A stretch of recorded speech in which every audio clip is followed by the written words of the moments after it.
Hi everyone, welcome. Thank you so very much for joining us at this DPI annual meeting. This is a live-streamed program and it includes a keynote given by ESA astronaut André Kuipers, and it includes 2 round-table discussions on the topics digital enabling technologies and the international and regional trends in polymer science, technology and development. We all know that the collaborative approach in the polymer research and innovation is becoming increasingly important. As we know, the world gears up to respond to the numerous and very complex challenges which are coming our way. So we all know that it is clear and it is required that we have effective and extending efforts done. And they go beyond the company's research, the individual company's research and the innovation portfolios.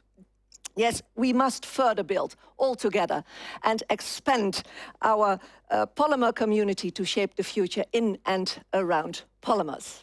Now, my name is Simon van Trier and I am your host for today. I have the great honor to moderate this annual meeting. I'm looking forward to it. And we are all gathered on an online platform. That means that it is super easy to submit your questions and remarks. And I truly hope you will do so because it would greatly contribute to the success of this annual DPI meeting.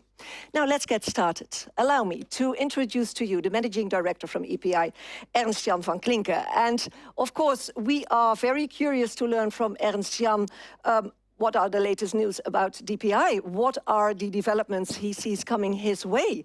And also, why did he pick these 2 topics for this annual meeting? The floor is for Ernst-Jan van Klinken. Thank you, Simone. Again, a warm welcome to everybody watching this live stream. For some of you, it will be morning. For some of you, it will be evening. And for most of you, it will be in the afternoon. So again, warm welcome. This is our 24th annual meeting, and we're getting ready for a big celebration next year, where we celebrate, of course, the 25. Oops. Excuse me. My name is Ernst-Jan van Klinken. I'm very happy to be here. Last year in the annual meeting, I had to I suffered from COVID, so I had to ask my predecessor to take the honors of being live. And again, this year we had a turbulent year with COVID that affected individuals, that affected our industry partners, and that also affects our annual meeting today, as we still have to choose for a live stream version. Hopefully next year we can go back to real live contact. You see a very different style in the presentation, and I'd like to explain a little bit of that. We have a new corporate identity that better resembles DPI. So we're moving from the blue and the red towards the blue and the earthly colors. Our messaging has changed a little bit. Our identity is adapting as the society is adapting. And yeah, I would like to highlight some of the elements, and you will find out more about that in the weeks and months to come. But we called ourselves the research platform, and we are now saying we're shaping polymer innovation. So this doesn't mean that we're no longer a research platform. We still are, but we also introduce and get much more visible on the development side, on the higher TRLs. So we move from a platform to a community. A platform is quite stationary. Of course, we are all acting on that platform, and we still do. But a community is, I would say, more resembling who we are, where we share a responsibility for what we do, where we are vibrant, moving to adapt to the changes that society is asking us to move into. And on that, we're also making more explicit that together we build a better world. So that also explains the earthly colors, the earth colors that we have decided to pick. What are some of the challenges that we are facing? First of all, it's of course by far moving from a linear economy to a circular economy, from a linear plastics production and use economy to a circular plastics economy.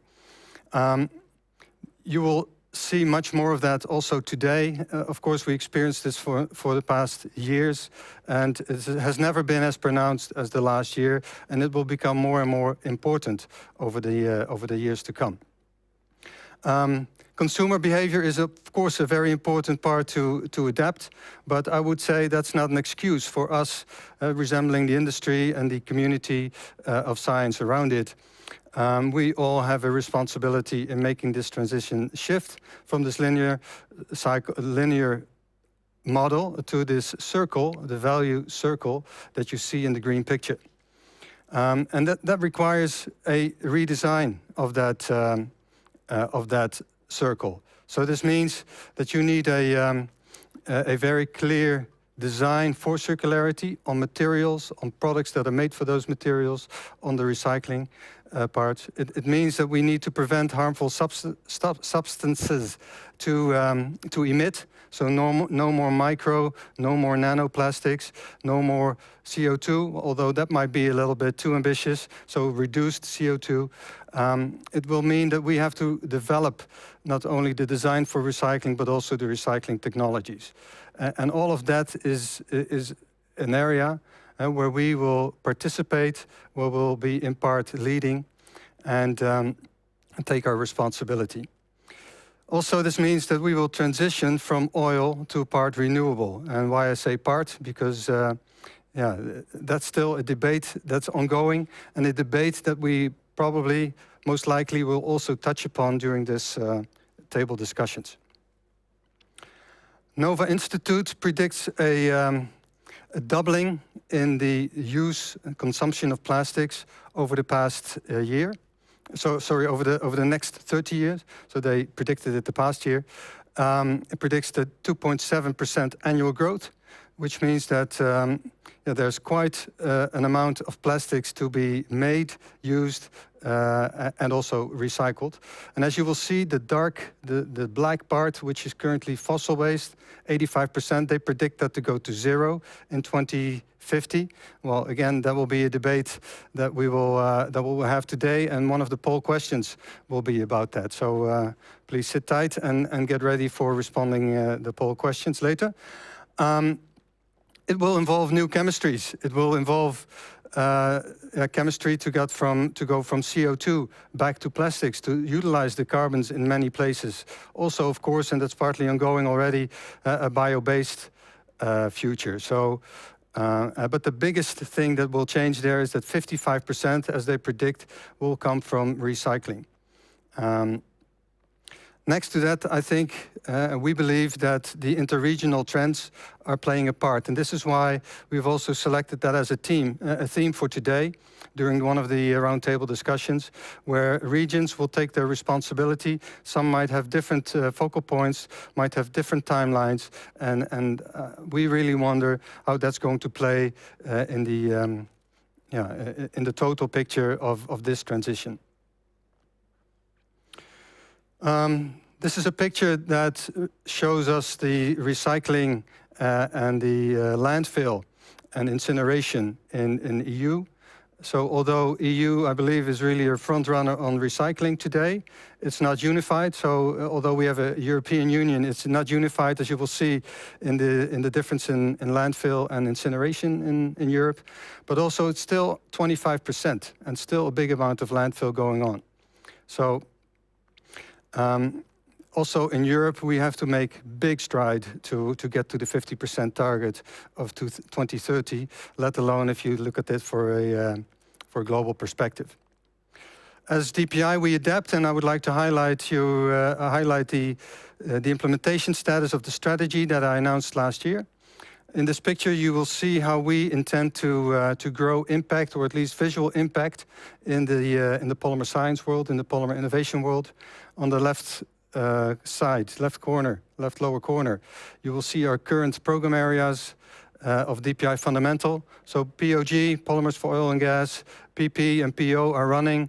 POG we had to stop, unfortunately, due to COVID effects. PP and PO are very vibrant.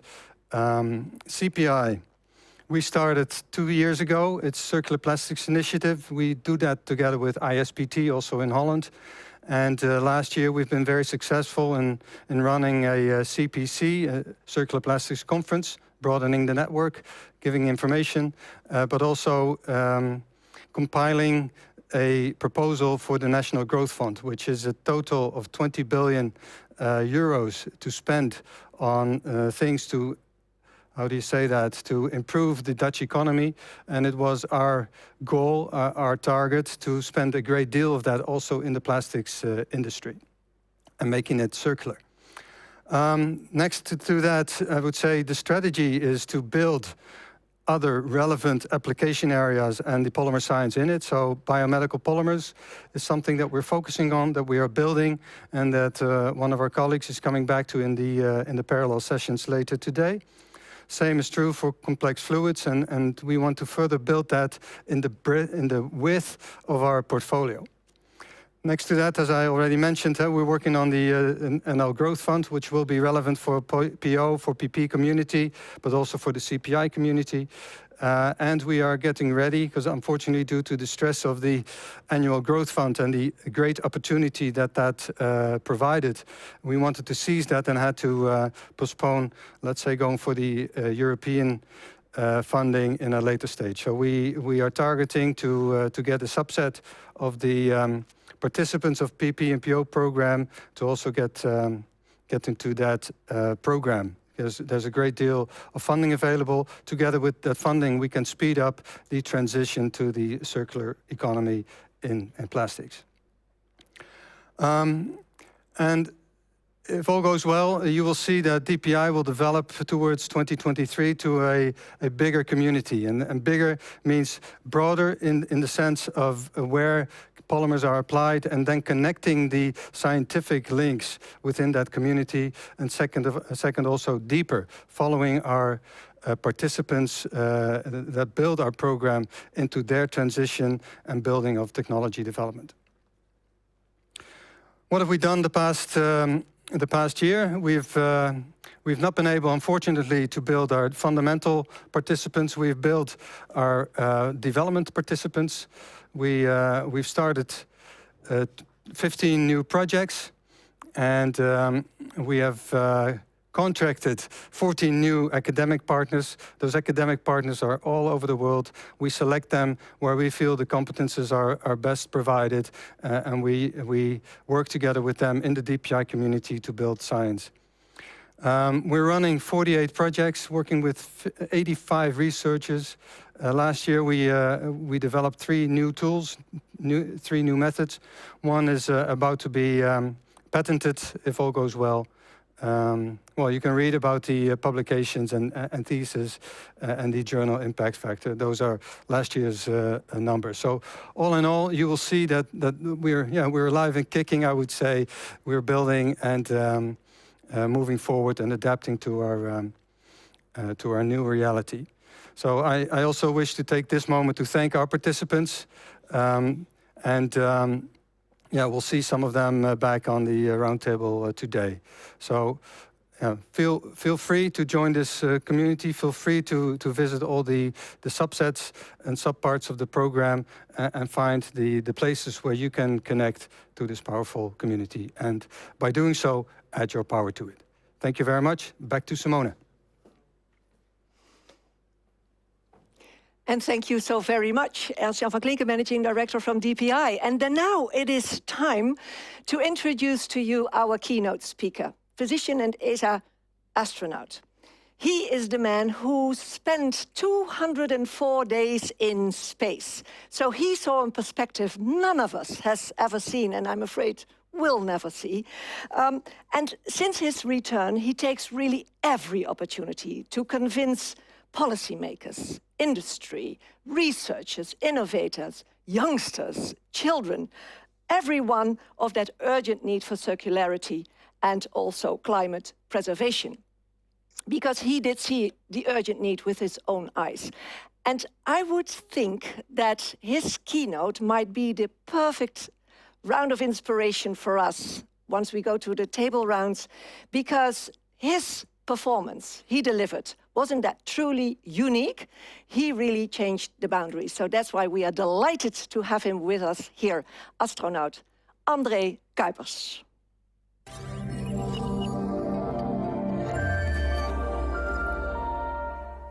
Real pleasure to talk to you about space, about why we go there, what we do, what the motivation is. Why do we go to space, what the technology is behind it, and how we use that technology for the benefit of everybody on this planet. For everything you want to start, if you start a company or even something big like space flight, if you want to do that, you need 4 kinds of people. You need dreamers, people who come up with a crazy idea in the first place. Then you need the thinkers, scientists who calculate if it's possible at all, this big dream. Then you need engineers, technicians, people who build things with their hands. And finally, you need also the daredevils, people crazy enough to go underwater or get into a balloon, etc. People who never heard the word impossible. They made it all happen. And then finally, of course, we know people who made it to the moon. But more important than all this technology, cars on the moon, astronauts on the moon, was Apollo 8. The first time that humans flew away from the Earth, and they flew around the moon, and they saw something special. They saw Earthrise. And this changed a lot. Now we could see that we are all astronauts on a spaceship Earth, going around our star, our sun, with 30 kilometers per second. We have to do it all together, keep this a beautiful, healthy planet. That came with the Apollo missions. And we use spaceflight in all kinds of ways now for the benefit of this planet. And you might think, well, this is not my business, but you use it every day. The most important in my eyes are the Earth observation satellites. With those, we watch our planet on a daily basis in all kinds of ways. Satellites that we use for agriculture, for food security. We measure the rise of the oceans. And then, of course, the climate. Things like air pollution. For example, the hole in the ozone layer. Pinpoint where the problems are. Prove that things are getting worse, and what do you do against it? And then there is the famous spin-off. Things developed for space find their way back to society. The cameras in your phone. The mouse was developed by NASA engineers. Fire detectors, an airbag, the Nike Air Max, isolation materials from satellites, solar panel technology, anti-scratch layers on glasses, microelectronics. Spaceflight is very useful to know what the problems are on this planet, and now we have to do something against it.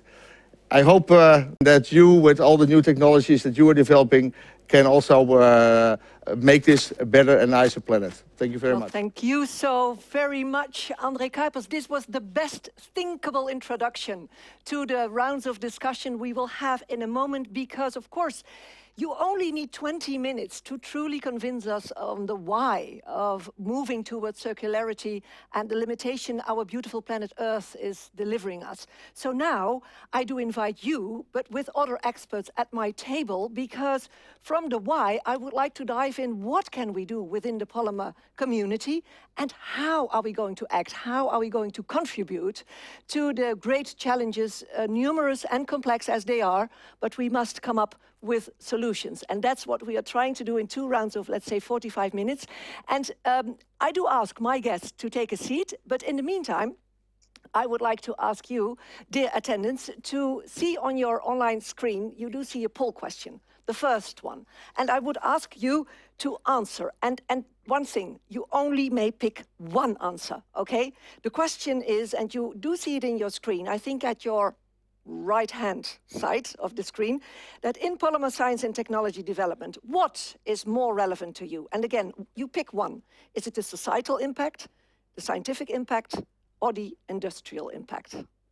You must pick one. Okay, see you in a very short moment. A couple of seconds, and we will be back with my guests here at my table.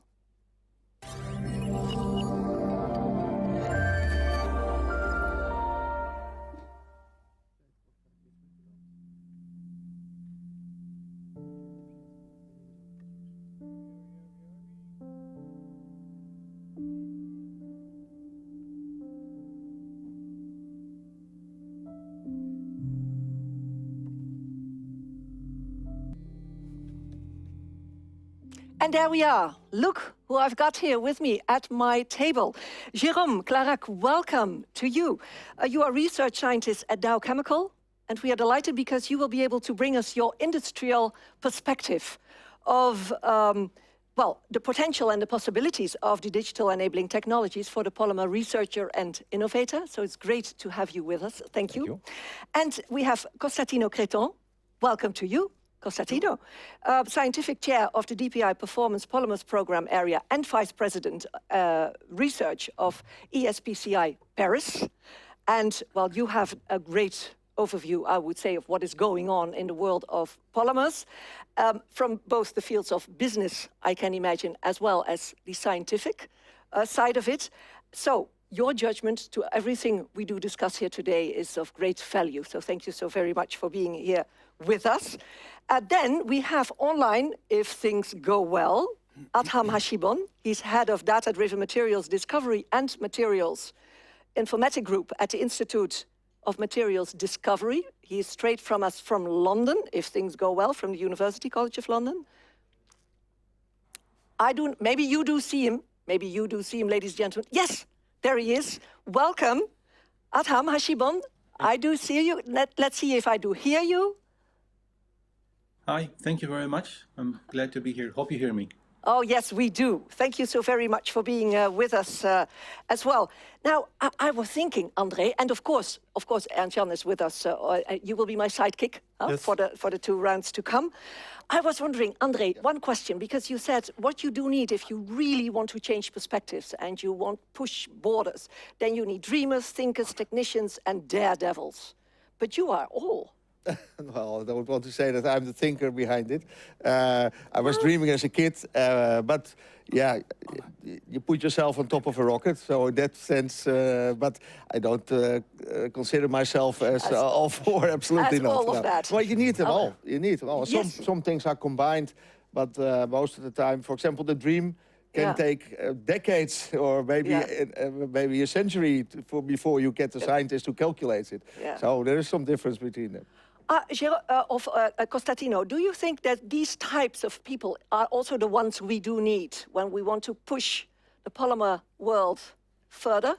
I think we definitely need creative people who think out of the box and come up with new ideas, new initiatives, and then we need also bold politicians who believe in these ideas and are willing to actually go forward with it. For sure, I think that's really important, and you will find them in the scientific community, in the industrial community. Sometimes other people who can really have great ideas and new ideas. I think we definitely are facing an important problem, and ideas will come from many different directions. I think we need to work together. Okay. Now, in a moment, we will see what the results of the first poll question were. But first, Jérôme, we have seen announcement of Dow and ExxonMobil with respect to quantum computing. Now, of course, we do wonder when or how do you think it will be used in the polymer industry? So the good news is that, through your questions, is that it's already used. Yeah. Because otherwise we won't have made announcements. The implicit question is a bit more on the impact. So when we will see the impact of this new technology. First of all, I think there's no doubt for anyone working in the quantum field that will be an enabler. That's a new paradigm of solving problems. Typically, now it will help us to tackle the challenge where there's an exponential amount of variables, for example. So, like others. Dow will take, let's say, the baby steps route. We're starting to explore the possibility. We're starting to learn what we can do with it. The good news is that we are a chemical company, so we're already working with atoms, for example, and those things are can already be solved. So we're working on electronic structures of atoms, group of atoms, and then we will increase the complexity as the technology will matures. That means what will mature? That means that we need a higher volume of quantums available to make the computations, but we need as well new model algorithms that are adapted to our industry, and that will take time to develop. It will. We already engage with external partners that are in the quantum industries, software and hardware vendors, to develop those algorithms and models.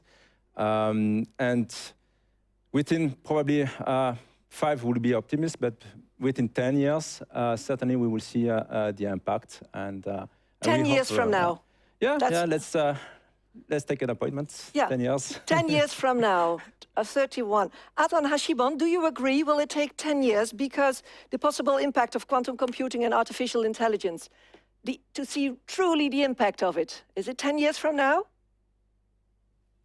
Well, if we're talking about quantum computing, I would assume so. That's a reasonable amount of time.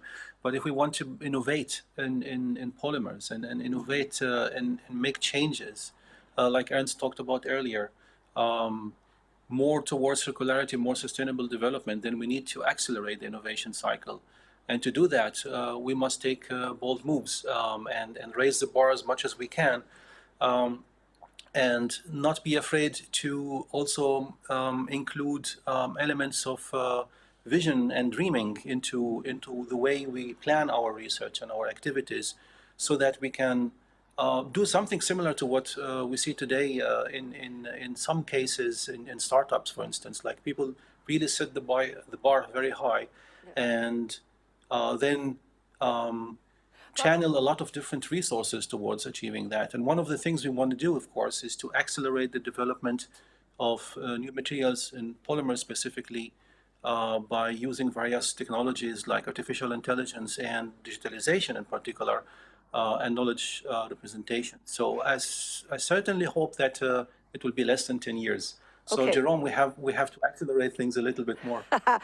Constantino, we have to make bold moves, Adham is stating. Do we have enough dreamers on board? Talking with the words André has been given to us, to change and to make speed. In the materials community, I'm not sure. I think we need more dreamers in that community. And I think I certainly hope that the impact of digitalization and the new algorithm or artificial intelligence will be seen sooner than 10 years. I certainly hope so. But I think what I see is that the physicists and chemists who are actually making the materials are still not reluctant, but they still don't understand the tool very well, and they don't know how to use it together. The tool of the enabling technology? Absolutely, yes.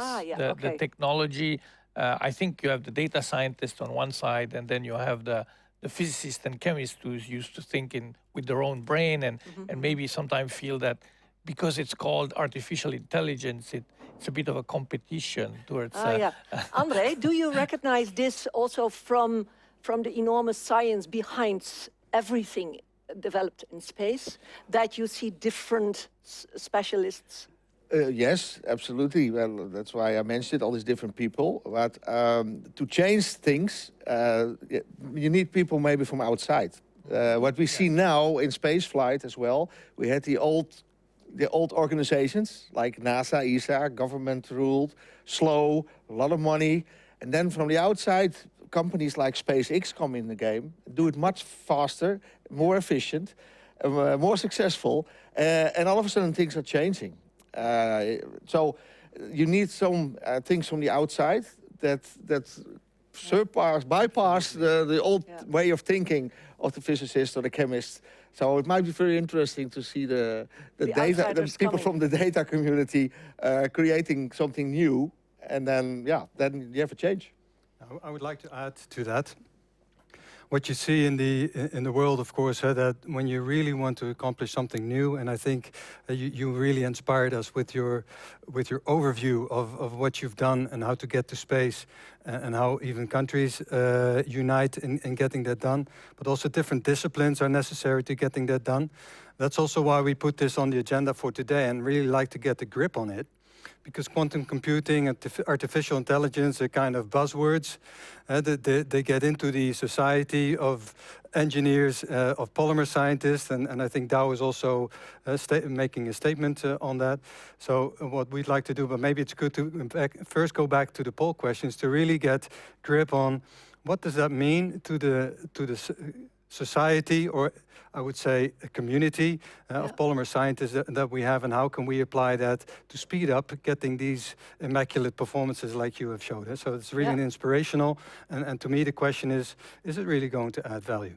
Yeah, well, we have a poll question on this one, but first we will see the results of the first one. That when we asked you in Polymer Science and Technology Development what is more relevant for you, 49% says societal impact, 26 scientific, and 24 industrial. Does this mean that we have a clear overview now who is representing, how many attendants are representing the industry, science? Or what do you think, Costantino? Who are the people, do you think, they say societal impact? Well, I think societal impact could come from my experience, either from industry, because indeed they really have, in the polymer industry, they have an image problem at the moment. So improving the societal impact of the changes, I think, is essential. I think our students also feel that we have to do something for society and look for improvement and societal impact more than scientific impact. On the other hand, I think the professional scientists would like to also see some scientific impact because they think that scientific impact might be long-term and have unforeseen consequences.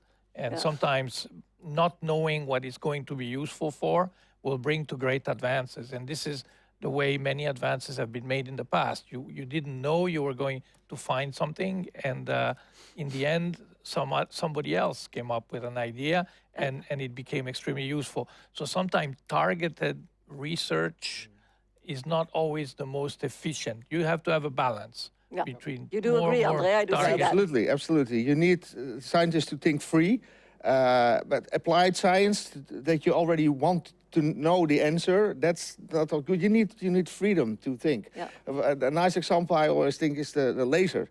You know, the first people who did that, they were asked, why do you do that? What's the use of light of one wavelength? And now you do surgery of eyes with it. You measure the distance to the moon, and you play your discs, etc. So the applications come later. So you need some freedom in free thinking, and then, well, who knows what comes out? Yeah. Okay. We have a second poll question, and I just got the information that you do not have to use the full screen if you want to see the poll questions, because then you will not be able to do so. And maybe in the meantime, while listening to us, you can already give an answer to the second one, which is concerning where in polymer research, where in digital enabling technologies, the most impact will be found. Abraham Ashibon, still with us from London. I know, and we have been hearing more often from you, that you sometimes plea for a complete, radical new approach when it comes to development of materials. What does that mean if you say that? Yes, well, just as has been mentioned right now, it's very important to do a lot of discoveries, let's say on a horizontal aspect where you try different things and then you ask yourself, what are the applications? And of course, this is more or less a traditional way, or the bottom-up way of doing developments. But we can really invert the table, invert it completely, and look at it from the other side and say, where do we want to get? What is, regardless of whether it can be already established in terms of existing technologies or knowledge, where do we want to be? What kind of properties, what kind of value our products should have? And then work backwards, essentially, from this goal to actually finding all the optionalities and all the different combinations. And of course, this would also necessitate inventing and discovering new materials and new processes to enable that particular material. We could say we want to have a polymer based product which has multiple polymers and layers and so on, but we want it to be completely biodegradable and safe, but still be usable for its functionality for a long period of time, and will not end up in the stomach of a whale, for instance. And if it does, it will not really hurt that whale because it will biodegrade, for instance. This is something which is, and we want to have it also with negative CO2 emission and so on. So it seems a very, very ambitious goal, but why not start from there and trying to find out how we can go backwards? But to do that, we need to harvest the entire range of knowledge that we have and information and data. And especially that means that we need also to develop a little bit more the digitalization aspects and the knowledge management aspects. So we say artificial intelligence, but what does it mean, right? In a sense, it's getting more value from the data. And this can be done by doing some statistical analysis. It can be done by doing what most people do these days is machine learning. But above all of that, it can also be done by extracting and discovering knowledge in existing data by looking at the relations essentially between the different elements of the data, creating new knowledge as we go on. And if we manage to do that, go backwards from the goal to the processes and the materials that generate that, then we can make an impact. Yeah, Ernst-Jan?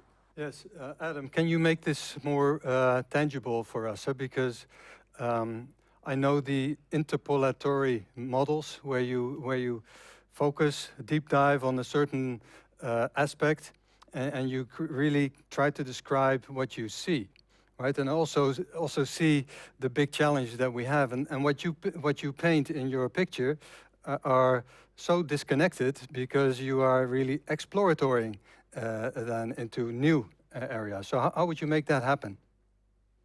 Do you understand my question? The key is, I think so. Maybe from my answer, you can then adapt it a little bit, and I hope I catched it. So, basically, the key element for this is to be able to represent the knowledge and to curate the knowledge that we have. We need some kind of a way that we can extract immediately all the knowledge that exists today and build above it in order to move on forward. We can ask ourselves. So usually when we do straightforward research, we go from one material and we ask, okay, what are the possibilities? But we can also inverse the problem in the simplest sense, to make it a little bit more tangible, is we can ask, okay, which materials give me a certain glass transition temperature, for instance? And then we can look backwards at what are the different materials that we have, but then we can ask further, what kind of compositions give to that property? What kind of structure of material could give that property? And then we can try to explore the combinatorial space, a huge space of all the different combinations of different monomers, for instance, that give us this property. I'm just trying to a little bit make it a bit more tangible without going too deep into technical details. Okay. But Thank you, Adam. For yes, Jiro, you wanted to reflect on this? I just want to continue what Adam was saying. First of all, I think in your poll we're missing an answer.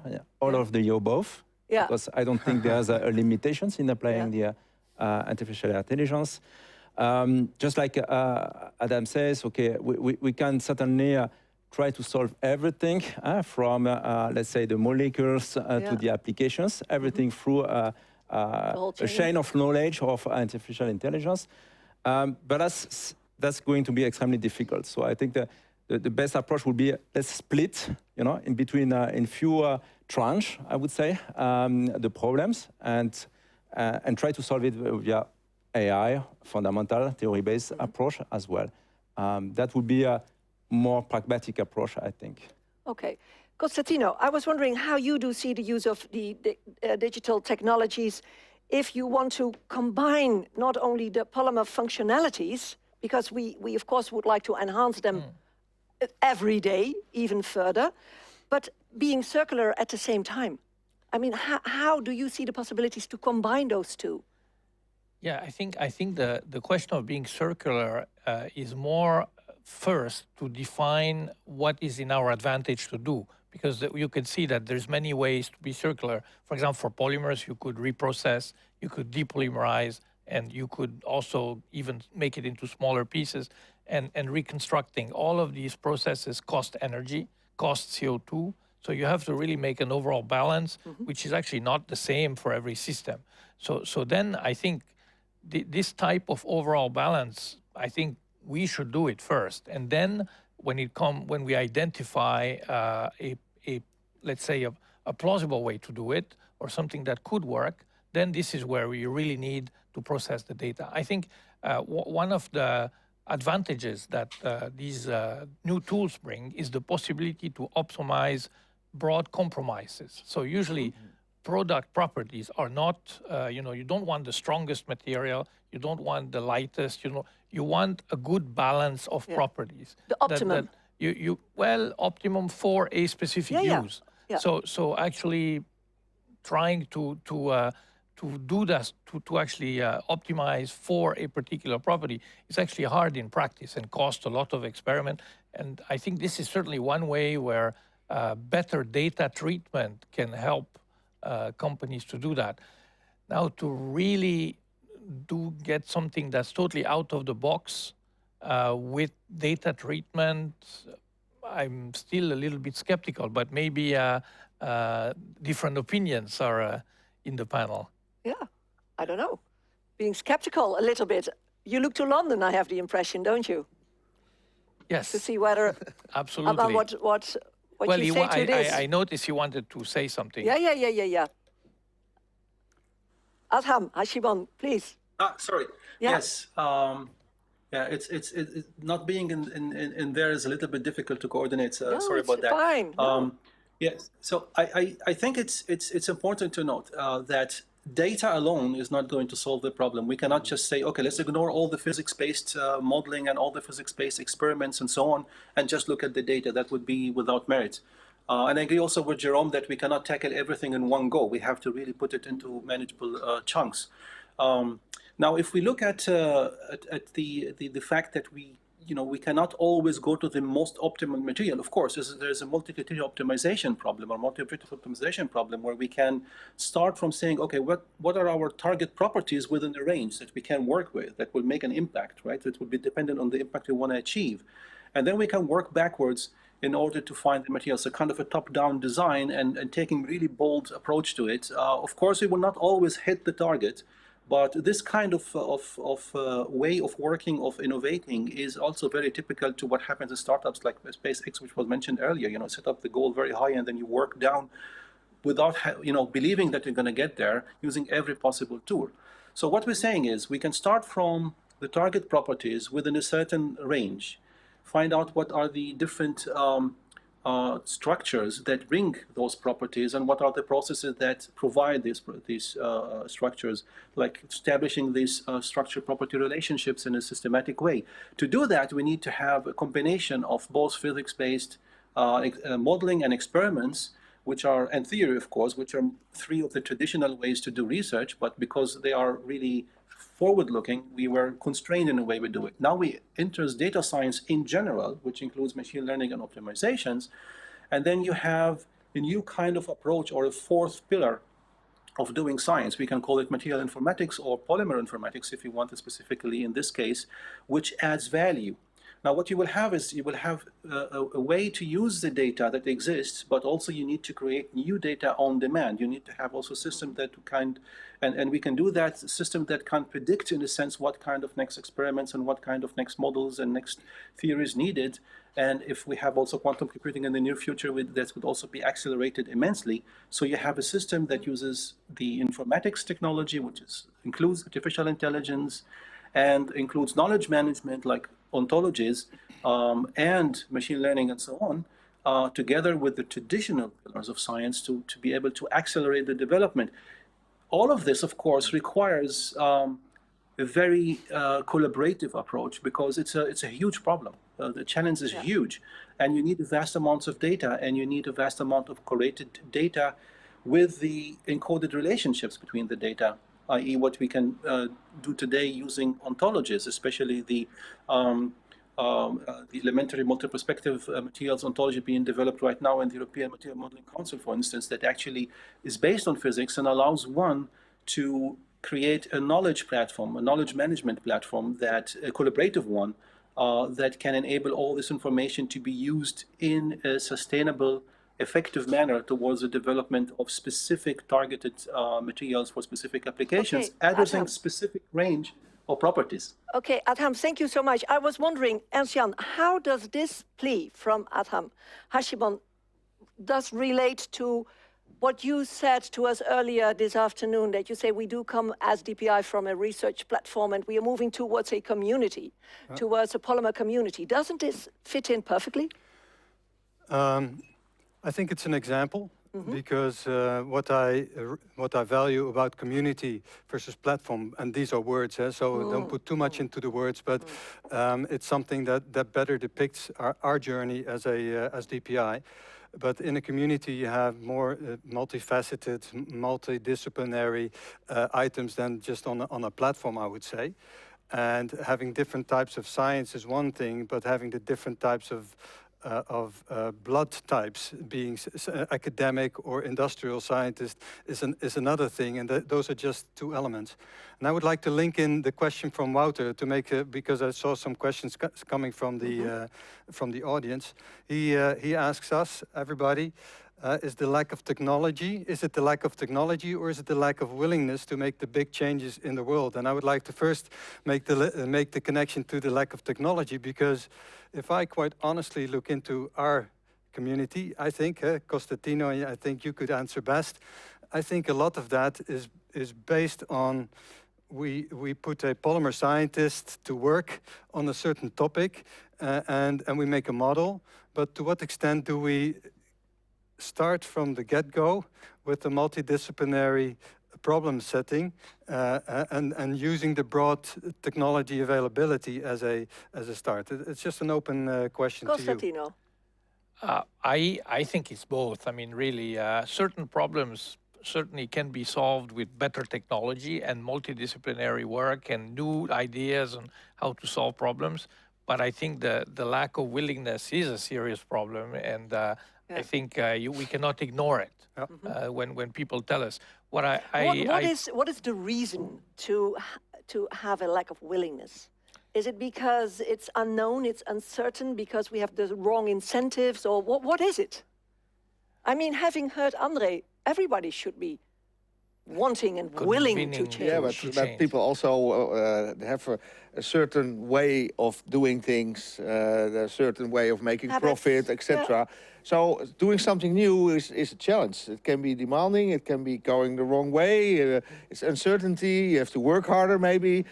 So we need the daredevils, André. That's what you said, the daredevils. Yes, that's right. You need people who start it all up, but therefore you need support. So I can... lack of willingness is also, I think, people don't necessarily feel that they have to make the biggest effort. Somehow, the rest of the world can make an effort, but not me. So I think to convince people... Jérôme, in the industry, is there a lack of willingness? I do not think so, but like everywhere, I think there's a resistance to change, and that's natural. I think that's human. The human reflex. However, another human reflex is to follow leadership. Okay? So I think as long as there's 1% of the populations or the scientists or the industry that really wants to lead the pack to make these changes, the other will follow. And we see that with Tesla, for example, recently. So definitely, I think that's a mindset that at Dow we try to promote, and we try to hire people with a diversity background, because we believe it's key to innovations. And we want to be creative into that. So of course there's resistance, because changing is cost.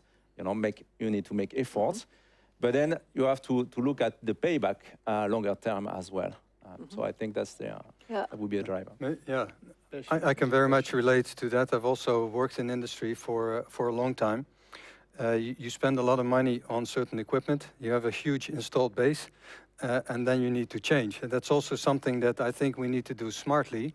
And so I will also be very interested to ask you, Jérôme, how you see that, although you're more on I would say, the digital side even, but you are faced with, well, as a whole, I would say, community or producing base for plastics, we're faced with the challenges that we all see, and not only the circularity, but also the waste issues, the toxicity sometimes, the CO2 emissions. And you have an installed base. So personally, my belief is that we need to find ways to, how do you say that, not maybe transform, but transition better to make maximum use of the installed base. And how can, I would be interested to hear from you if you see any connections to that, installed base thinking and the enabling technologies that we're talking about. Yeah, first of all, I think, indeed, the chemical industry has assets that they cannot change. Heavy assets? Heavy assets, large assets that they cannot change. At the same time, those assets are being optimized. And we use digital technologies to optimize those assets to the max. And that means what? That means trying to produce with wasting less resources, being greener in the sense that, okay, lower carbon footprint. So we are doing that. Now, to make a new materials, some of those assets are refactored or retrofit, and others must be built. Okay, so it won't happen overnight, but I think what's going to pay the new chemistry of tomorrow is the chemistry of today. Okay, so we still have to make these transitions. It will take some time, but I think we'll get there ultimately. Okay. We are going to the results of the second poll question, because there is something interesting happening there. We asked for what has more impact where has it the most impact in polymer research, the digital enabling technologies, and we do see 33% says process development, 18 product development, 31 in material development, and 16 it's overrated. Now, is one of you has the opinion that it is overrated? What is behind thinking it is overrated? What does this say? I think that's the misexpectation, and that comes from the misuse of it and the misunderstanding. Of what? Of the enabling technologies? Of what it is and what we expect. So first of all, it's not an easy thing. It's not like you push your iPads and you get an answer. Yeah. So this is hard to happen. And Adam knows about that. I mean, we're talking about systems that scales among a lot of group of people, a lot of capabilities, a lot of systems, and all of these have to interoperate. And this is extremely difficult to set up. Okay, so that's, I think, one of the drawbacks. That's very good possible. Constantino, I would like to give you Fabio's question. Oh, you wanted to respond on this one? No, I completely agree with that. I think it's difficult, and people have overrated expectations. I think the technology is not overrated; it's the expectations. They are overrated. Yes. Okay. Now, Fabio is asking us a question. We can model the best material, but what tool are we going to use to produce it?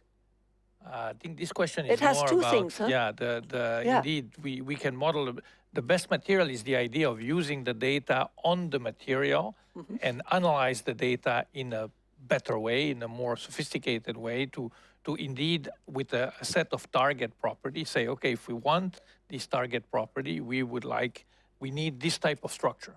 So we need this type of material that should give us the property we want. But then actually making a material with a specific structure is not always easy. I mean, often you really have to think how to get there. It's true for mixing in general, even mixing ingredient, but if you're thinking chemical reactions, chemical bonds, I mean, to actually obtain a structure that you found through this type of correlation may be harder than identifying it. So indeed, I completely agree with that. It's two steps. It's definitely two steps. You might first identify what new material you want, but then how you're going to make it to produce it can be a very separate question. Where digitalization can also help. This is the process part, but still, it's not always so easy. Yeah. It's not only that's why you have entropy. It's not only the material as well. Yeah. I mean, nowadays we have to include as well the life cycle analysis of the process itself. How much impact the productions of this material will have. And that as well can be optimized through those technologies at the same time. So we can make a choice of, okay, we had two compounds. They give a nice set of properties, but one is, will be dirtier. So we are not going to produce it. So that's thing like that. Atam, you wanted to reflect on this one, I have the impression. Or did I see it wrongly? Yes, just a short comment. I think one needs to include the process and the manufacturability and the life cycle within as an integrated part of the material development process, so that we don't come to the end and have a nice, ideal, hypothetical material which is useless. So when we start from the end goal, then it should also include the life cycle, the end of life, the life cycle properties, as well as the manufacturability and sustainability of the material itself as core elements of the design targets of the material itself. This is a little bit different from just the traditional way of development, and that's where we need a little bit more discussions about how to integrate material informatics and data science and digitalization to actually enable this process. So both should go hand in hand. In many cases, it's possible. Yeah. So the big question is, how are we going to reach and find the balance between then at one side the development of the material science and at the other hand the digital science? We should bring it in a certain balance, if I do hear you talking. How are we going to do this? Cooperation. Cooperation. Cooperation. Between who and who? I think it's a good question. We are also becoming more and more connected to the I would say the digital world from that perspective. And modeling has been of all days. The powerful tools are increasing. The amount of data is increasing. So I think it's all about making those connections at the start and definition of our projects to get to certain outcomes. But another question that I would like to add to that is. Some models are models standalone. Most models are standalone models, and I hear you, Adam, more talking about integration of models. So, is there a need for standardization? Is there a need for common language, common boundaries to connect those models to get better interaction between those models and let's say the outcome data of material developers? Is there a need? Yeah, definitely. Yeah. Definitely, that's an excellent comment. I think if you look at the vast amount or the amount of data and knowledge that is available today, it's already huge. But if we are going to apply these material informatics paradigms, much more data would be generated both from experiments, from modeling, and even from expertise and literature and so on. And being able to use and utilize this data coming from different sources, and also being the need to put this data through a chain of tools. It could be some of them modeling, some of them experiments, some of them life cycle assessment, and so on, requires that we have a standardized way of connecting these different elements. What we're talking about here is interoperability, and we want it to be sustainable. We don't want to waste our time. We don't want our students or the researchers, or especially in industry as well, to waste their time trying to build these connections tediously, hand by hand, for a case-by-case basis, because there will be a waste of efforts. Also, looking for the information available and trying to find the valid one or the relevant ones is also going to be impractical. So in order to convert this problem from an impractical a dream problem to something which is really practical and can happen, we need essentially to introduce what we call semantic interoperability, in a sense that we don't store data, but actually we store the knowledge, or we manage the knowledge, essentially.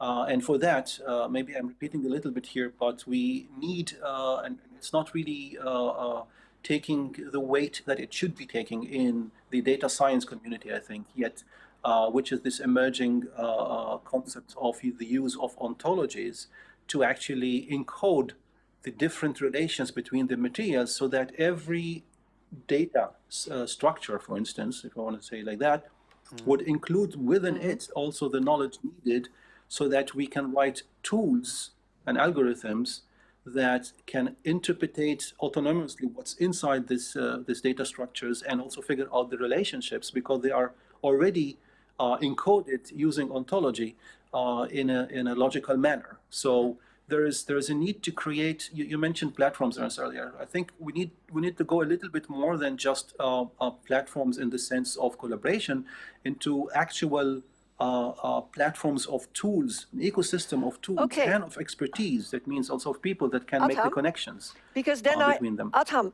thank you so very much. I am then thinking, at the end of the day, we do need a completely new and different type of experts in this field. I think we're seeing the need for, or the emergent need for, a new type of scientists. Like we have today the experimentalists, we have the theoreticians, and we have the modelers, but we also need the material informatics people, right? The people that understand how to utilize these tools to the from whether from machine learning or from ontologies, AI, etc., to the best of the development process. That also includes people who are able to create and maintain ontologies, meaning the logical relations between the different concepts and different data elements in the system.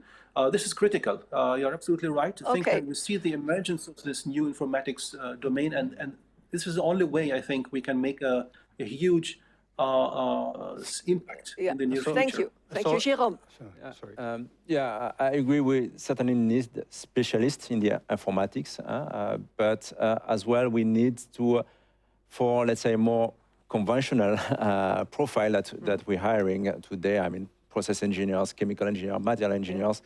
We need to have them literate as well on those technologies. They must already started to be trained in not only programming, because everybody has been doing programming, but understand what data science is, what are the data science tools, where can I find it? To become a good data scientist, you don't need to master everything. You just need to know the minimum that you need to solve the problem. Are you hopeful when you see those new talents coming in your beautiful company? Then do you feel comfortable and say, well, this is exactly the generation we do need and they have the right skills? Or do we have to work hard on their education? No, so obviously we're already hiring, and in the hiring that we have posted out there, we're asking some computational profile. And obviously those candidates have an advantage over a chemical engineer that has not practiced anything. So we count on that because, we foresee that those professionals will be with us for the next, hopefully 20, 30 years. So we already need to deal with these generations. So that means also that you need to be early with that in education, universities. Yes. And that's why to start. That's why the first question I say, okay, we have to learn what this technology can bring to us, because we will be hiring those guys. So we better understand what they're talking about as well. Yes, André? Well, I'm a medical doctor by training, and the big breakthroughs in medicine are not coming from medical doctors anymore. They're coming from the people who developed the algorithms for the MRI scans. It's more physics and informatics that brings the breakthroughs. So it's important to start that early on the universities. But early on the universities, but there is also a whole generation still working. They have been working in, let's say, a bit the old world, and they have to adapt and change. So we must also make sure that we have a lifetime learning within the development industry. There's a lot of value in continuously training our people, because our people have the expertise already. So we just have to bring them an additional expertise. And among our people, there's a lot of learner. So we have to look up for learner profile. And those guys will be, I think, key material scientists. I would like to make one more one comment on that still.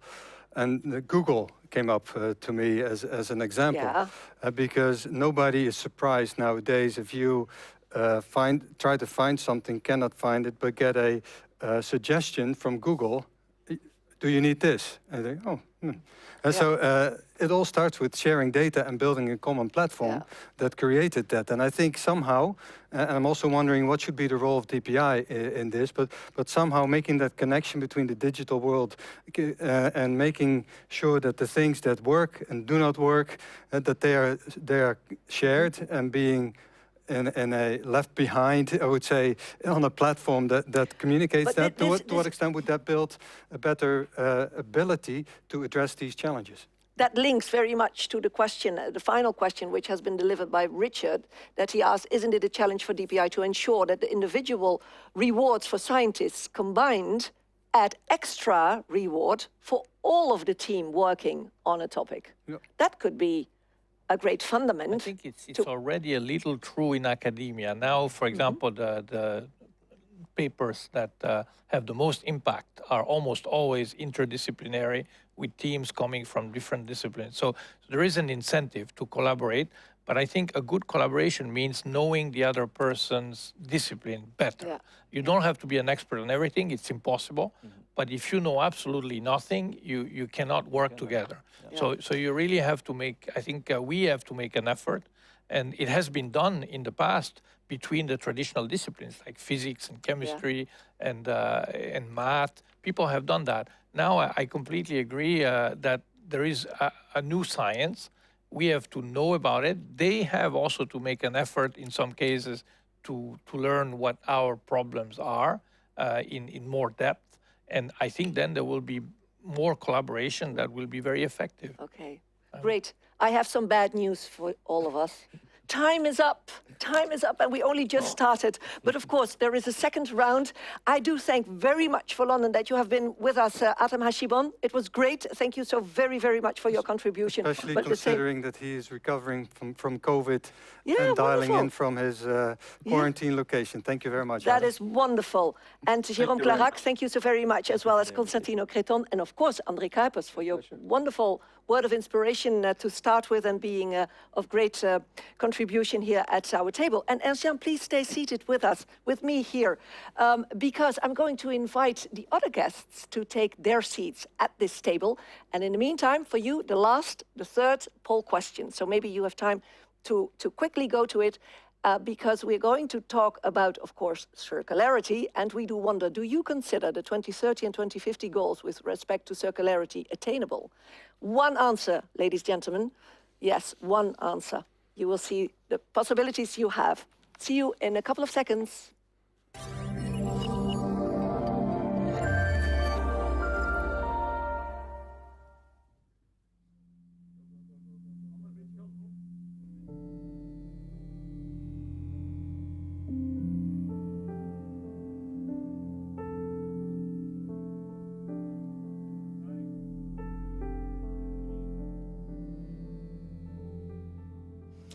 And welcome back, ladies and gentlemen. Look what has happened here. I have completely new guests, except of course for the managing director from EPI. And in this second and last round of discussion, we will explore the trends internationally and regionally when it comes to polymer science, research, technology and development. And with me here, I have Roelof Westerbeek. Great to have you. Thank you so very much for being with us. You are the Vice President New Materials of the division Hyson Group. Well, you are a business leader, I can say, with a very good focus on Asia. Yep. Which is true. You spent there 20 years of your life? Correct. Yeah. And of course, I'm very interested to find out with you to combine what is happening globally. Huh? And Jacqueline Vase, welcome to you. You are the chair of the top sector chemistry, so you know exactly the strategic initiatives from the sector for the Netherlands. Very interesting to find out how that does relate to the scope in the world. And then we have Bernard Rieger. Welcome to you. Bernard, scientific chair of DPI polyolefins program area and chair of the macromolecular chemistry team Munich. And yes, of course, you have a clear view of what is happening, both business and scientifically, and which is of relevance for the polymer community. So I'm looking forward to your contribution. And if all is well, we have Henk Pol with us, the Senior Innovation Manager at Cefic in Brussels. We could call him the voice of the chemical industry in Europe. Could we call you the voice of the chemical industry in Europe? Good afternoon. Mr. Pol? Yes, can you hear me? Yes, we can, and we do see you. So thank you so very much for attending and being with us here this afternoon. Of course, Henk Pol, we do wonder what the effects are of the international dynamics on reaching the circularity goals for 2030 and 50, according to you, to your view.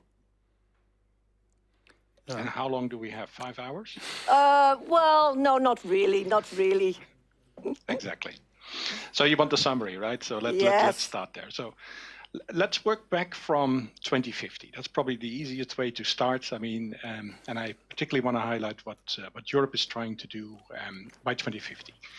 I think aspects of that has been discussed, but the Green Deal, look at the bow tie, the Green Deal is basically what Europe has envisioned to be at 2050. What does that mean? It means a full green, a full climate neutral, a full digitized economy. And in order to get there, fortunately, we don't have to do this in a digital way. In other words, we start with nothing and we have tomorrow a whole lot. We have the transitional pathways. And when you would look at the traditional pathway for plastic, we have quite a few opportunities, but the key opportunity there is to really think in circular terms and in circularity. And it doesn't mean, can my material be circular, but it means basically, is the use of the material actually circular? So in other words, how much material is being recycled back and brought back into the market? And that is a first metric point. By 2025, Europe is targeting to bring 10 million tons of the 60 million tons it is producing in plastics back to the market. And I think that's a first good anchor point for us to discuss and to work towards. Okay, well, thank you. I'm going to give the answers right away from that certain last poll questions where we asked the attendees, do you consider the 2030, 2050 goals with respect to circularity attainable? 6% said no, not at all. Oh, it jumped back to 5. 5% said no, not attainable at all. 52 says no, not attainable. They're not attainable, but should serve as our target. And 41 says yes, they are attainable. Now, what would have been your answer, Henk? I just changed it to a yes. A full yes. But I look here around at my table. Would you all have said a full yes? Olaf, would you have said a yes? Conditionally. Because, and the reason I say that is that if you look at the plastic industry, I think the major issue we have is packaging. There is other plastics, but I think the major issue is single-use plastics in packaging. Now, if you look at that industry has been driven over the past 50, 60 years by very different metrics than the metrics that we need in becoming circular. So the metrics have been functionality in the packaging, printability, etc. But the biggest metric by far has been cost and efficiency. So the whole industry is tailored, their DNA is towards efficiency and cost. Whereas if we look at circularity, there needs to be other metrics, right? Yeah. And so the industry needs to turn around entirely on the metrics that they will be using.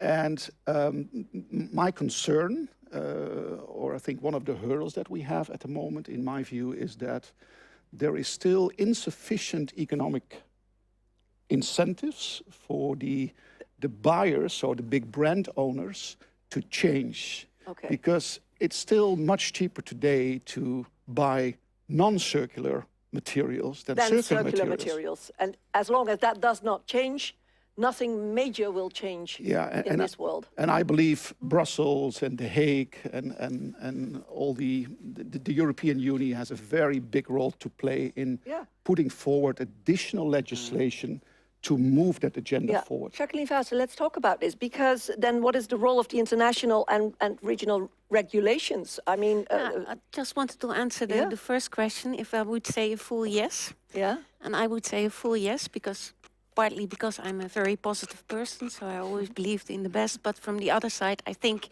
you need to have your targets high. Otherwise, you lose the urgency to work for that. And I always say, shoot for the moon and you might land among the stars. But if you say, well, it's only a target, you should go for it. At the other hand, we must be reasonable. Yes, but I think I see a lot of positive developments and I think we can be able to achieve it. Yeah. Okay, then let's give some words on the required regulations and standardizations. Yeah. Well, before we go there, I'm triggered by the fossil fuel thing. So 0% fossil fuel-based chemistries in 2050, which is only 29 years away. I'm 52 now. And back when I was 29, I looked at 29 years much differently than I look now. But do you think it's feasible to become totally, let's say, loose from the fossil fuels in 2050? Because that's also been announced in the, well, at least they didn't agree upon much in the climate conference, but they agreed on that. And I think that's rather challenging. So for me, it would have been, I think it's a target, and I would really go for it, but I really... Not attainable. Yeah, I would say, I don't know yet. Yeah. Oh. But do you have an idea on that, Jacqueline? Well, I've been just appointed as the chair of the top sector chemistry. So your announcement that I would know everything about the strategic programs is a little bit too much honor in 2 months' time. But what I did see I have had many acquaintance talks in the past months, And I see what I didn't see a couple of years ago. I really see a motivation to go for it in the chemical industry. Yes. And what I see, and that is what I also see in things I did before, collaboration is key. A beautiful example is that we have been in a massive COVID pandemic, but we had a vaccine within 1.5 years because all scientists in the world were working together. And that is what I see also in the chemical industry.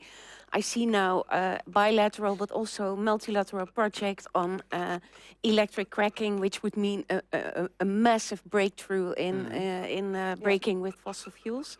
So, and I see the momentum is changing. Yeah, and it's there. It's there. It's there. Okay, then again, the role of Senator. Yes, of course, Bernard. I think, as a scientist, every prediction over 30 years with numbers at the end are maybe not 100% serious. Yeah. Everybody knows that. So we have to go for that. And I just fully agree. I see also the industry changing. The consumers change. The consumer companies change. The producers change. And I think this brings me also to the point that I would tend to say yes to the first question. And one thing is clear, and I learned this over a long time. Who stands still has already lost. Yeah, that is of course, that is for sure. So you also would have said a yes. And the original question was, to what extent would regulation be necessary to drive that? And I think we've also seen over the past 5 years that it's a significant drive. So that's also been your remark. The industry wants to, but the why is clear. The what, maybe not always, and the how is even becoming more difficult. Yeah. And that's where DPI also wants to play a role, and I want to further discuss that, especially on the what and the how, because the why is clear to everybody, but regulators, of course, put the what between limits, and that very much helps to drive a common energy into this theme. But I'd like to make one question to you, Sean, because if it's not fossil-based, then what is the basis? And the basis for plastics today, which is not fossil-based, is sugar. Because there is only commercially viable productions to make PLA, for instance, based on sugar. So if we want to go from fossil-based to non-fossil-based, there is not enough land in the world to grow corn or sugarcane or beet to produce the sugar to make those plastics. So what is the answer to this question? Yeah, well, we have a scientist at the table, so I think he really should answer. But maybe before we give the word to Bernard, because I don't want to be too easy on it. But well, first of all, I think when you continue to grow as a society, grow in wealth and etc., it's going to be difficult at some point in time to sustain continuous growth. So circularity in itself, of course, is no new fossil-based thing. So that could in itself be the answer. Next to that, I think CO2 could become a source. And there are other carbon sources than sugar. I heard a very interesting one just before I pass it on to Bernard. For instance, cashew nuts, the shell, can be very nice sources for those types of materials. Okay, Bernard. Yeah, I think there's many carbon sources besides sugars. Think about trees, think about lignin. I'm personally a big fan of CO2. I'm doing now CO2 research for more than 20 years, producing polymers from it, and the afternoon I will show this. We could burn polyolefins, for instance, and use the CO2, recycle it, make methanol from it, and from methanol it's easy and industrially feasible to go to propane, and from propane we have polypropylene, we even have polyethylene, and we have a couple of other polymers. And this is maybe not solving the entire problem, but I think this is the spirit I would like to see. We're already building a little lab here. So we should never stick just to only sugar is the alternative. No, there is so much more. That's what you're stating. The question is 2050. So all these technologies are great, and I believe in that they will be solved, but they are still in, like cellulose or lignocellulosic base. There is not a commercial process available to convert it into polymers. But if I might jump in, this is the hen and egg problem, right? Yeah. If you don't force people to change, they go for the cheapest. But if we all say we want to see it changed, then maybe money is maybe no longer the only driver. Yeah. Okay. If we invest in a company, we all want to earn money, but I think there are societal needs, and the companies and producers, they have to follow. Yeah. Now, what would we, Henk Paul, if I go to you back for a moment, what could we and must we expect from the international and regional regulations and standardizations on circularity? What would you say? Yeah, I think what the panel is discussing right now is, I mean, where's the change coming from? And what I sense a little bit in the panel discussion is, okay, the change needs to come from outside, then we will adopt. And I think part of the discussion needs to be, I mean, if we know what 2050 looks like, I mean, can we start to adopt now? Can we be the early adopters? Can we start leading the way? Can we take an advantage of being the leaders rather than being the late adopters or maybe even the too late adopters? And if you're too late, basically you're being expelled from the market. So in my opinion, I mean, when the question is where does carbon come from tomorrow, we should not limit ourselves to a sugar situation. We should look to where is carbon available and abundantly available. I would agree CO2 is a very good source. Difficult right now. The technologies are advancing, but not really there. But I mean, look at materials. Look at what we have currently in an end-of-life situation that is possibly going to incineration or even landing up in landfill. I mean, there's a lot of carbon there that can be used and can be reused and recycled. So in other words, my point is, if we wait till legislation overregulates us, the freedom to act has a problem, right? Our innovation becomes limited. Let's be ahead of that game. Okay, thank you.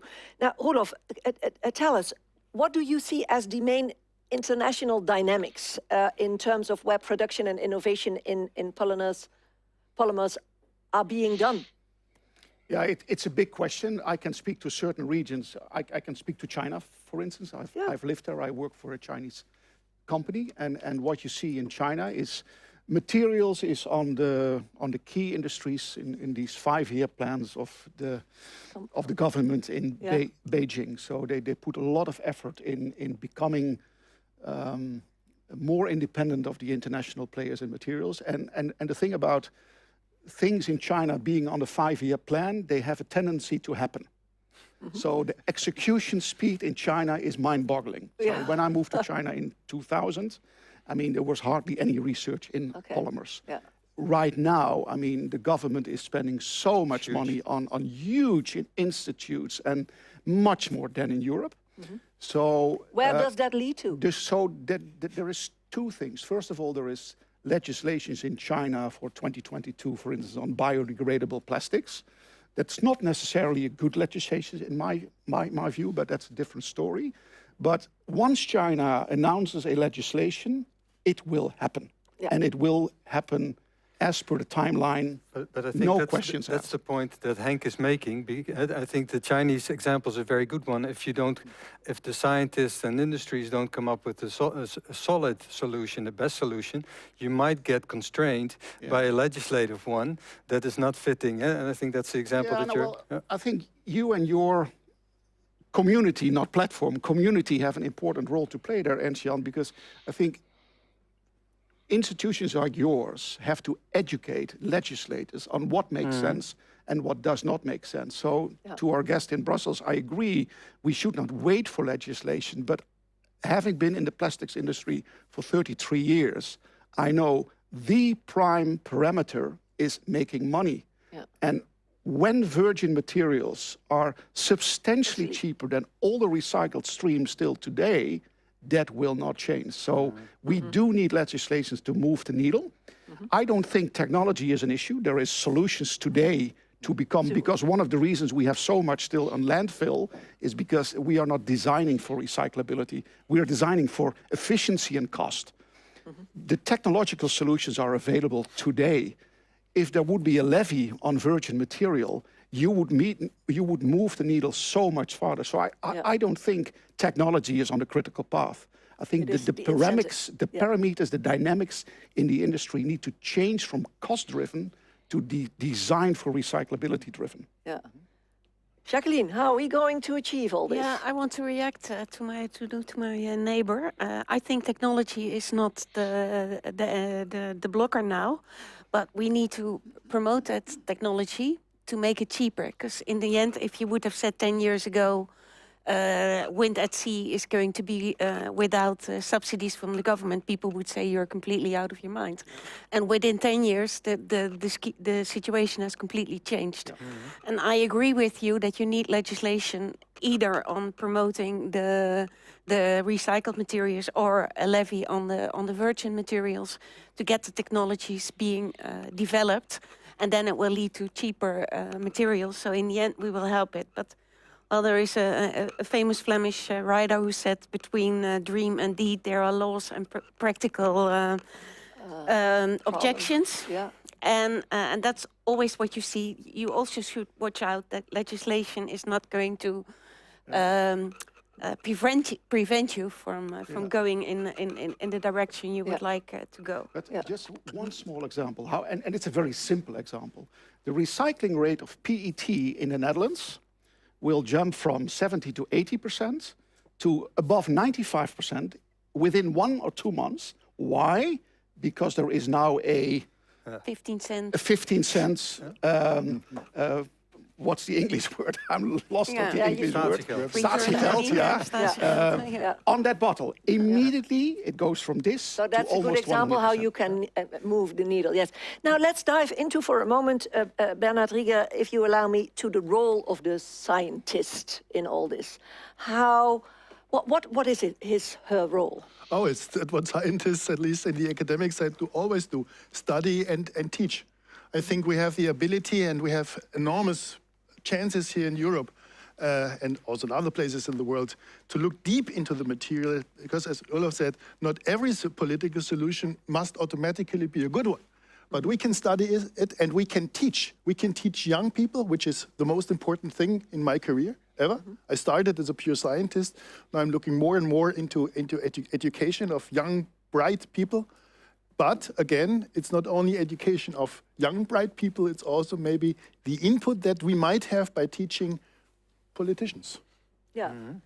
But when we stay for a moment and stick to this role of the scientists, is it so that at one day scientists will always have to answer the question when they start from scratch, if we can think of that? Of course, that's not the day-to-day business. That they do wonder themselves and ask themselves the question, do I want this product back at the end of life? Is that something which we must force scientists to think about, or must we leave them in a free and open spirit because they are scientists?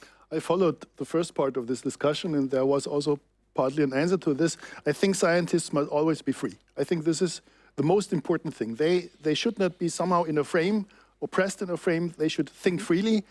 And if over time there is a development that people not only have the papers and the impact factors in mind, but also what it means if we come up with a new process or with a new polymer for our societal change, I think this is the right way. Yeah? Okay.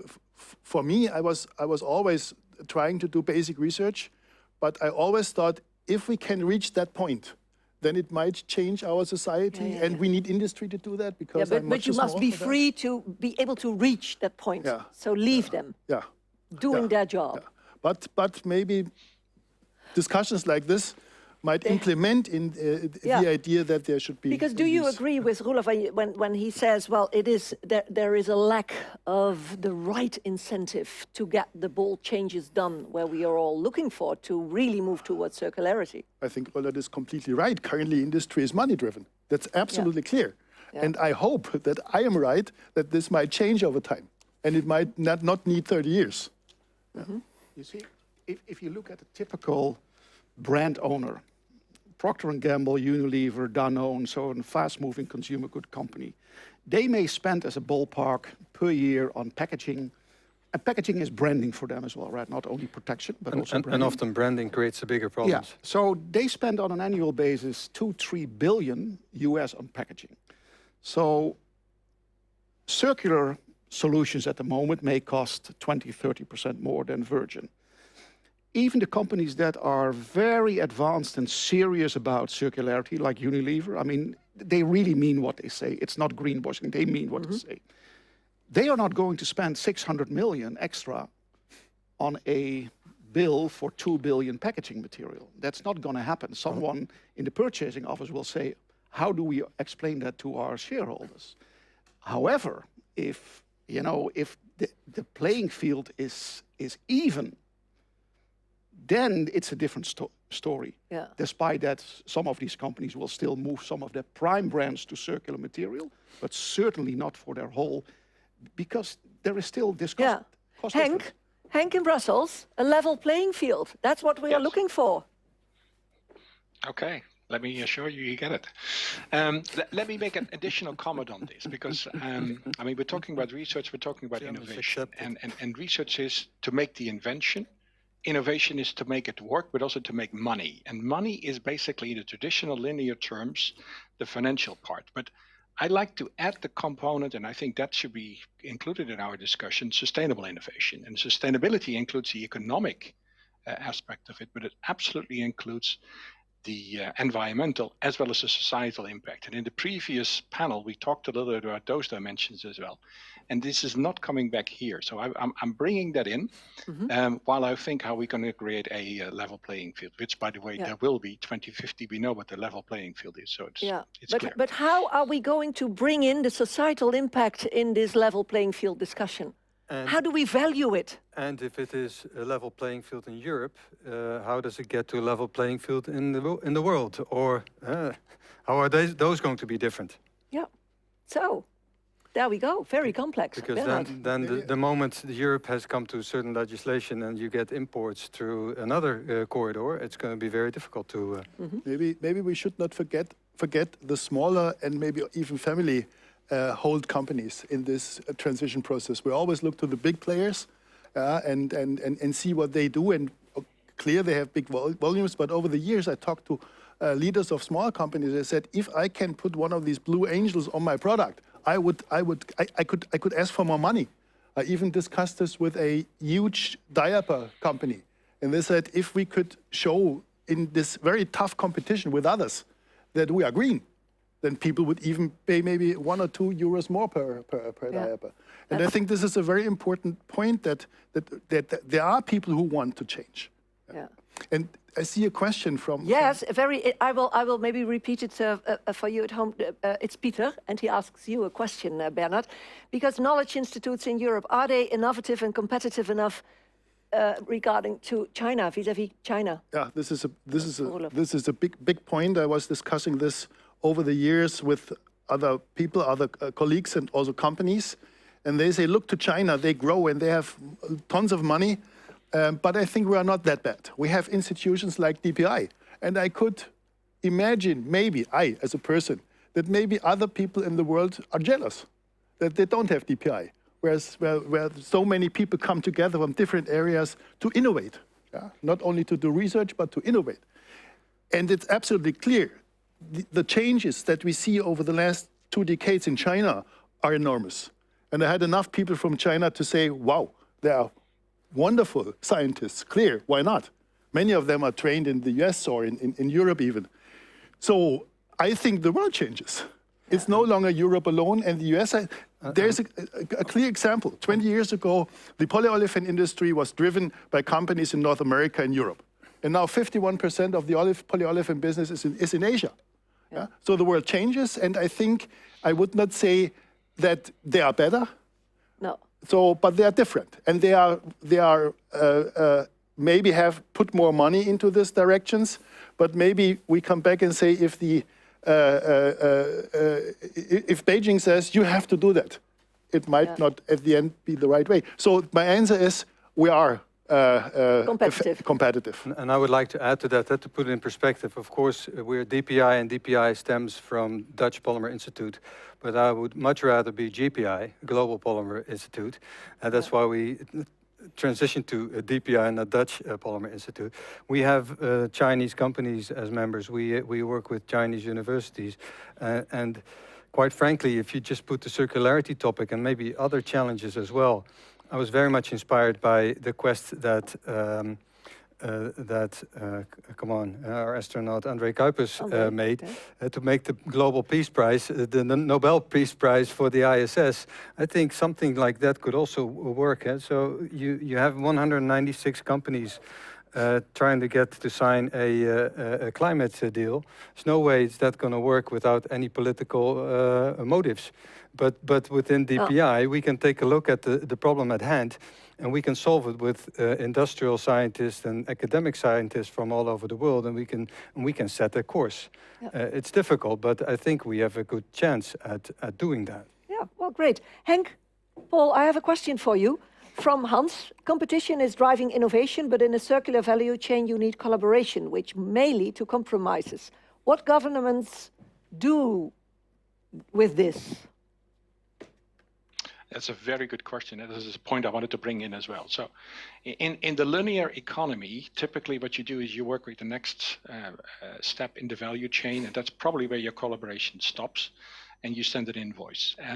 In a circular economy, you need a full chain partnership and a common scorecard on what is circularity and how to achieve that. So it is not the traditional way of working with the next step, it's the full integrated chain that needs to work together.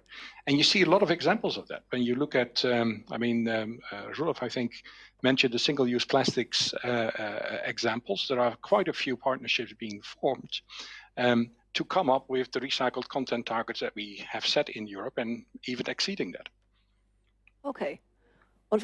Would you like to comment on this one as well, Roelof? Because you have a clear view on incentives needed and so forth. Yeah, I think it's a very good point on the collaboration across the value chain, because again, let me talk about packaging, because I think packaging single use is the biggest issue we have. Historically has been a very transactional business, cost-driven, process optimization, effectiveness, transactional driven, not strategically partnership driven. And that indeed need to change, because the polymer producers, the ExxonMobils, et cetera, of the world, will need, in their design of the products, will need to know what happens end of life. So this linearity needs to change, so that collaboration need to happen. The question that I just have is, how do you drive that collaboration? How can you incentivize the value chain for that collaboration? And I don't think there is an easy answer. No, that's the search. We will have to do all together. But I think that is, how do you drive them towards that? Yeah. Mm-hmm. Jacqueline, just looking a little bit more in detail in what is happening in the Netherlands, also when it comes to collaboration, to cooperation within the full value chain. What would you say? What is going on? Well, in the Netherlands at the moment, a lot is going on. We have the Wopke Wiebes Fonds, the growth funds. The growth funds, the funding, yeah. And there is it's like billions that, and we have the 31st of October was the final date, and there are several very good plans which are submitted now, and we're, for example, the agri-based chemicals, which is the sugar route to bio-based polymers, but also green power, which is going to invest in large-scale green hydrogen. And there you see that is only working with consortia. It's not one company and one research institute. No, it's a collaboration between universities, NGOs even, TNO, and like 20, 30, even up to 100 companies. So there you see, and that is what I think, money can drive innovation and also collaboration. And I think if we're do this right, it can be sustainable collaborations when the initial money stream of government rise up. The institution is formed, and I have a strong feeling that will sustainable institutes for the future, and will also help, for example, DPI to form new consortia. We also have from next to the top sectors in the Netherlands, we also have the mission teams, and we have the mission team circular energy, circular economy, which is a collaboration between the top sector, energy, chemistry, and high-tech systems, and building. So you already try to link all those domains to one another. Now, is this special when you compare it to what's happening in Europe? Is this unique? Are we in the Netherlands front runner in this perspective, or what would you say? Because we were just saying what's happening in China, the United States, South America. I mean, it's all so different. Yeah. Maybe I can add to that. The last time I was in China was February, April 2019. I was really struck by the electrical mobility penetration they had in the market almost, because it was also everything in the city. It was electric taxi cars, electric mopeds, everything was electric. But if you look at the Netherlands, I think we have a very good infrastructure in recycling, so collection of household waste, all those things. And that's why DPI, amongst others, also partook in the writing of the proposal for the MPPR Materials NL. And we go for, I believe, 600 million over 8 years that we fund to get this wheel running. And we use then the infrastructure already on the collection. So we have a mine of mixed plastic waste that we can then develop all the circular technologies on. So this was an opportunity, and I very much welcome this, as well as the European funds that are made available in the Green Deal, because I think they really stimulate this activity. Also, the United Nations, although it's difficult to sign such climate deal, the 2030 and the 2050 goals, they have really dominated the world ever since that was established. So I think all of these need to just, as pieces of the puzzle, work together, and everybody needs to put his best foot forward, if you will, to act on this challenge. Yes. Yeah. And I agree with you that we have a very good infrastructure in collecting all the waste and collecting all the plastics. And then we have collected it somewhere, and then we realize that we can't do anything with it, and we burn it again. Anyhow, and that, at the end. And that is a real challenge we are standing from. Yeah. Or we do recycle it, and then it ends up as benches in the public parks or the little poles next to the highway, which are really low-value materials. And I really believe that also in the future, the chemical recycling will take a flight, and that we will be able to bring it back to polymers, monomers, maybe even atoms, and be able to build polymers again, but also chemicals and fuels. So, but is the fund closed, or is there still money available? Well, the second round is closed, but there's going to be What are you thinking about? Because the reason This is an opportunity. I'm working for the largest polyamide 6 manufacturer in the world, 1 million tons. And we are looking at depolymerization of polyamide 6 in the Netherlands. And I had a discussion 2 days ago about how do we get government funding. So maybe after this meeting, we need to have the two of you will meet. We will continue with the program if you do allow me. Hysun is not a member of DPI yet, so otherwise you would have been informed beforehand. Oh, so this is the route we take.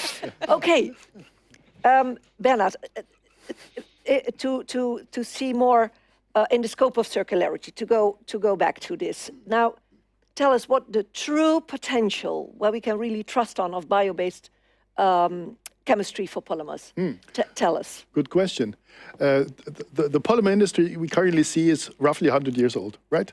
So the youngest form is polypropylene, isotactic polypropylene, coming from the 50s last century, and everything other is from the 1912 to 1930. So one thing is clear, that this is highly developed,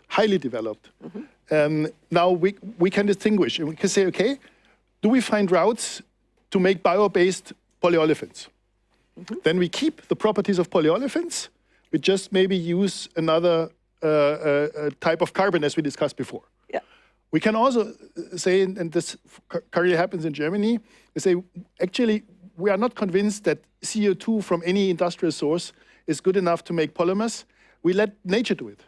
So we let nature produce carbon materials, and then we transform them into, let's say, polyacrylonitrile lightweight construction. And I think this is an interesting idea. We are currently doing this in a larger consortium, and we use what do you take from nature then? Algae.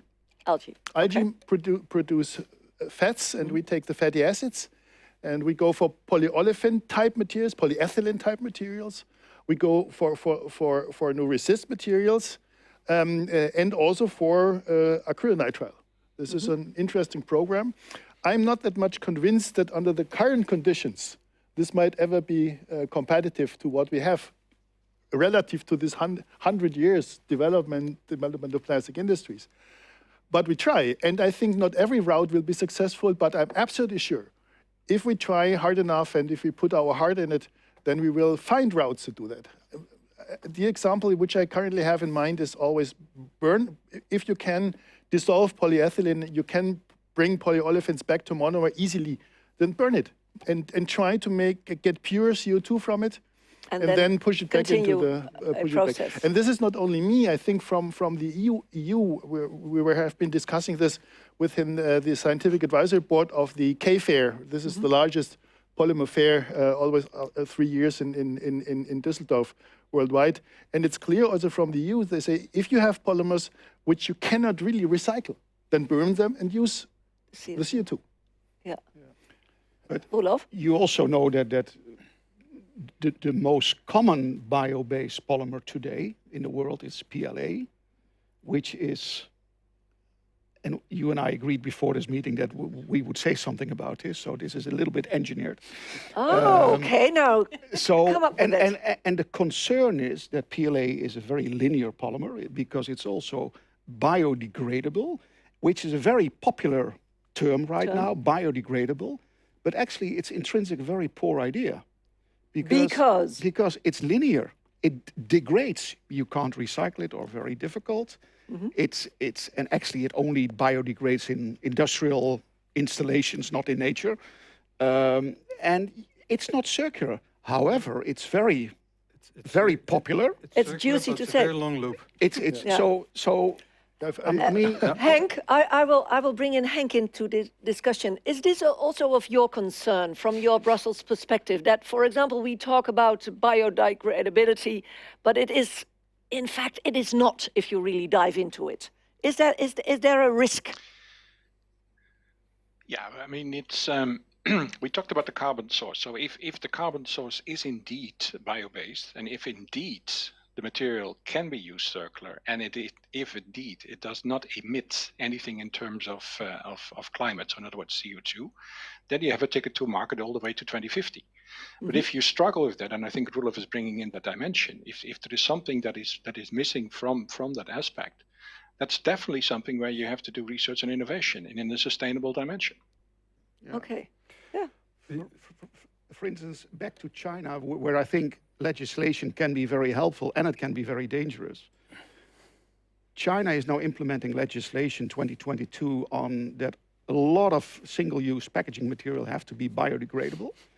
And that means that the demand in China for PLA, which is an intrinsic linear polymer, which can almost not be recycled, will go, the current demand in the world is a few 100,000 tons. It will estimate it to go to 5 to 7 million tons in 5 to 8 years. Yeah. So you create a huge problem. Now, credit to China, if they say it, they will do it. But legislation can also be dangerous. So very much. Ernst Jan, you need to educate legislature in The Hague and in Brussels on what makes sense and what does not make sense. Yeah. That's easily said, but a challenge taken. And that's a nice bridge to, we only have limited time left. This is a very high discussion, and I think we're trying to bring it back to what's and how's. But I would like to ask you guys, and guys is male, female, so it's in a general term. You guys, used to be one of the guys. You guys, what would be the role of DPI in this challenge? Because it's a big challenge, and I already painted a little bit of a picture of a possible route as where we could work together, of course, with academics, with scientific, with industrial scientists to develop routes of solution. And what we're doing. Clear question. But what's going to change for the DPI community? How do we need to change our behavior, our roles? Your Maybe question to is start clear. with Henk. Yeah, Henk. Henk, what would you say? Very simple. I think we've answered it. It's the platform, a platform to use to create partnership, to create discussions, and to basically, and that's a key word to use, to de-risk projects. Yeah. Okay. What could you add to this, Jacqueline and Roelof? I think you need to continue the pre-competitive research, but very focused on circularity. So I think that's something that has been very good and you should keep. And I'm repeating myself, I think the other role is to educate and separate facts from fiction. Because a lot of fiction is still being told in the world about circularity of plastics. So circularity is key. Yeah. So everything which cannot have that label on, DPI should not work with or relate to. What does this say? Should we start any new project without a direct link to circularity? That's my question. Yeah. Should we? Yeah. There's an interesting question. There's an interesting question. Oh yeah, things go directly relate to this topic. There is a question. Somebody says that they have an impression that the only trend in the world is circular, but are there other major trends in polymer research related to new materials with superior properties, new catalysts, and new processes? Well, So maybe I'll start on it, and I would like to ask Bernard to help me out on that from a scientific perspective. But the way I see it, it's really the biggest trend and the biggest impact on our world. However, circularity, if you translate it to sustainability, as Henk also said, I think it's even bigger, overarching. We've also adapted a lot of our programs to extend lifetime, to reduce weight. And so it's also about performance and reaching certain things that cannot be done in other fashions.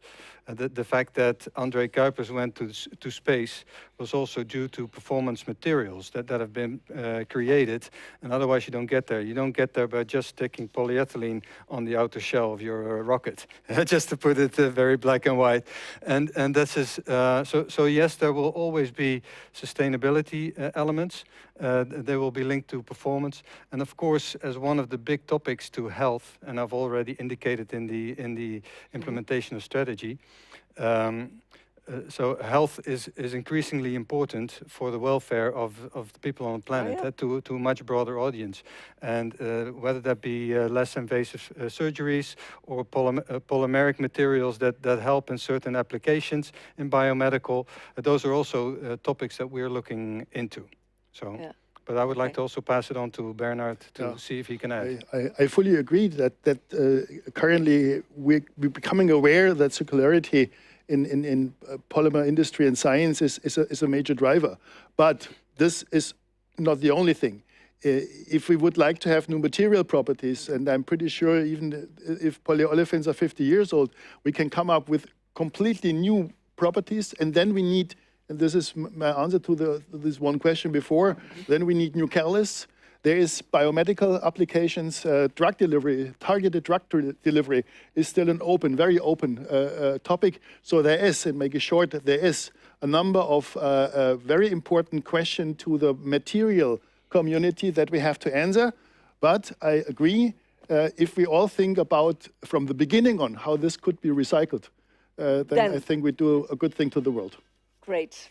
I'm going to thank you all because we ran out of time. Yes, Jacqueline, maybe you add something on the DPI's future? I wanted to, because Ernst-Jan asked how could we help or what and I would really like to make the suggestion that to bring the team of bio-based polymers to the mission team Circular Economy. That's not going to be very difficult because I'm chairing that committee, so we can... there you go. And that committee advises the government on new proposals, and that would also mean you would get, I don't think then you can arrange it, but you would get a say on what a project could be eligible for funding. So well, thank you. Let's talk about that. Yep. Yeah, great. Thank you so very much. There's a question. Yeah, in a moment, because I'm going to thank for now my panelists here. And first of all, I go to Brussels. Henk Paul, thank you very much for having had time for us here at the DPI annual meeting. It was a great contribution. I do thank, of course, Bernard Rieger and Jacqueline Vaassen and Roelof Westerbeek. It was great having you all here because Ernst-Jan, this is the end of the plenary session, but there are other things to happen in a moment. Tell us. Yes.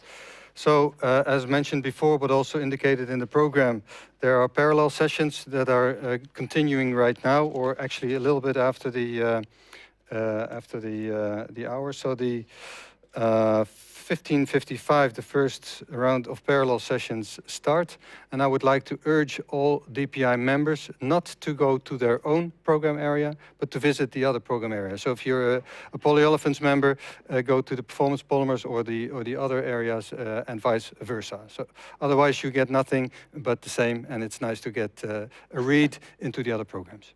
Now, that is a good recommendation. Well, thank you so very much, also Ernst-Jan.